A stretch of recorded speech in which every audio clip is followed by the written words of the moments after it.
Sabe, às vezes as histórias mais impressionantes da humanidade estão escondidas em nomes de lugares que a gente quase nunca ouviu falar. E hoje a gente vai mergulhar fundo em um desses lugares, a antiga cidade de Estaol. É um nome que, olha, guarda segredos de guerreiros, de migrações e de uma luta de milênios por um lar. E tudo começa aqui, olha só, com uma única linha da Bíblia. É uma menção super breve, quase que passa batido, sabe? Mas é ela que amarra toda a história dramática do juiz Sansão a essa cidadezinha pouco conhecida. É o nosso ponto de partida, a nossa porta de entrada para um mundo bem mais antigo. Então, vamos entender isso melhor. Estarir não era só um pontinho no mapa, de jeito nenhum. Era, na verdade, o palco da vida de Sansão. A gente vai explorar como essa cidade que era super estratégica, bem ali na fronteira, uma fronteira bem instável, né, entre as tribos de Dan, Judá e os grandes inimigos deles, os filisteus, como esse lugar acabou moldando um dos juízes mais famosos da Bíblia. Foi bem nesse caldeirão de tensão que a lenda dele nasceu. E a ligação de Sansão com Estaol, gente, durou a vida inteira. Desde o comecinho, quando a Bíblia diz que o Espírito do Senhor começou a agir nele, passando pela vida adulta, que foi cheia de confusão, de conflito, de viagem, até o lugar do seu túmulo. A história de Sansão, em muitos sentidos, é a própria história dessa região.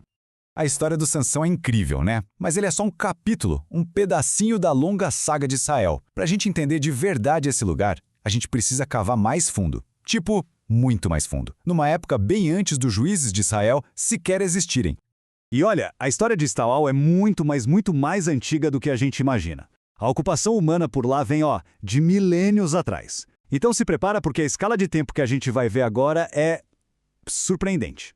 É isso mesmo, 8.000 anos antes de Cristo. Isso coloca a região de Estaol entre os lugares habitados de forma contínua mais antigos de toda a história. Pensa bem, muito antes das pirâmides do Egito, muito antes da invenção da escrita, já tinha gente vivendo lá. É impressionante. Essa linha do tempo aqui ajuda a gente a entender essa jornada. A cidade começou com um posto avançado dos cananeus, provavelmente para ficar de olho nas rotas de comércio, sabe? Aí, com a chegada dos israelitas, ela foi parar no território da tribo de Judá e parece que foi numa boa, sem grandes batalhas.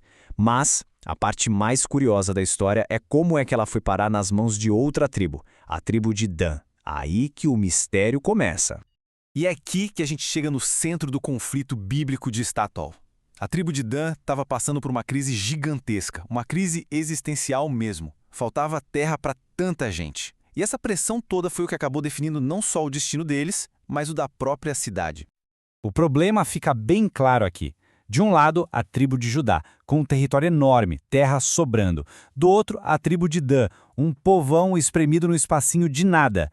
Essa diferença, claro, não ia se sustentar por muito tempo. Era uma bomba relógio, uma tensão que precisava de uma solução, e rápido. Então fica a pergunta que vale ouro, né? Se Estaol era território de Judá, como é que o pessoal de Dan foi para lá? A Bíblia não explica isso direitinho, não dá uma resposta clara. Por isso os especialistas criaram algumas teorias para tentar explicar essa transferência, que foi bem incomum. A verdade é que não existe uma resposta única. A primeira teoria diz que foi um ato de generosidade, que Judá, vendo a dificuldade da tribo irmã, simplesmente cedeu um pedaço de terra. A segunda teoria já é o contrário, que o pessoal de Dan não teve força para conquistar o território que era deles, e aí não teve escolha a não ser se instalar nas montanhas de Judá. E tem uma terceira, que sugere que as duas tribos moravam juntas, dividindo o espaço. Cada uma dessas ideias mostra um cenário bem diferente de como era a relação entre as tribos, né? Olha, não importa muito como eles chegaram em Estaol. O fato é que a cidade ficou pequena. A pressão só aumentava, até que os danitas tomaram uma decisão super ousada. Traçaram um plano estratégico para resolver de vez o problema da falta de terra. O plano? Expandir para o norte.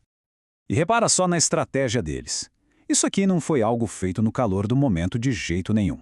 Foi uma operação militar muito bem calculada, passo a passo, que partiu de Estaol. Primeiro, eles mandaram espiões para fazer o reconhecimento. Depois, encontraram alvo fácil, vulnerável.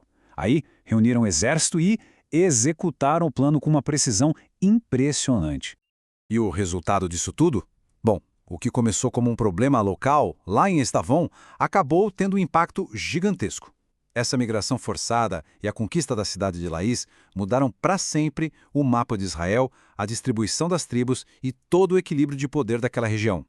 Mas a história não acaba aqui não. Agora a gente vai dar um salto enorme no tempo, de milênios. A gente vai sair da queda da cidade antiga e pular direto para o seu renascimento na Era Moderna para entender como essa longa sombra da história de Estaol chega até os dias de hoje. Depois do seu auge nos tempos bíblicos, a cidade meio que adormeceu, entrou num longo período esquecida.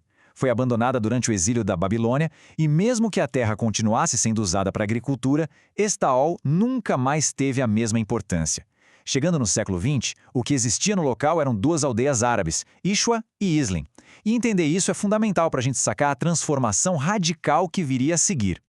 Aí veio a Guerra Árabe-Israelense de 1948, que mudou tudo na região. As aldeias de Ishwa e Islin acabaram sendo esvaziadas durante a guerra. E já no ano seguinte, em cima daquelas terras, foi fundada a Estaol moderna. Isso fazia parte de um plano maior, para assentar pessoas no chamado Corredor de Jerusalém.